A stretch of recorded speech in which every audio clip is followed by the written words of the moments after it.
এ যেন আলোর ঝর্ণা, সোনালি রঙের স্রোত থেকে চোখ সরানোই থায়। ঘড়ির কাঁটায় রাত 12টার আগে ফ্রান্সের রাস্তায় হাজার হাজার মানুষের ঢল। নতুন বছরকে বরণে চোখ ধাঁধানো আতশবাজি। তারা যেন নতুন বছরের বরণের উল্লাস আপন করে নেওয়ার। রাত 12টা বাজতেই সারা বিশ্বব্যাপী চোখ ধাঁধানো আতশবাজিতে বরণ করে নেওয়া হলো নতুন বছরকে। অথচ আমাদের কাছ থেকে চলে যাওয়া 2025-এর কত স্মৃতি হয়ে যাওয়া এবং কত আপন পর হয়ে যাওয়া।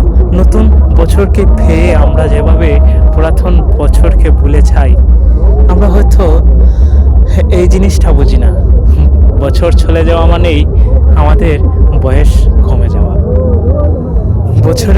নতুন বছরের আনন্দে আমরা যে উল্লাস পাই, অথচ বিগত কাটানো বয়সটা আর ফিরে পাবো না, তাহারও অনেক দুঃখ অস্থিরতা আমাদের ভিতরে বিরাজ করে।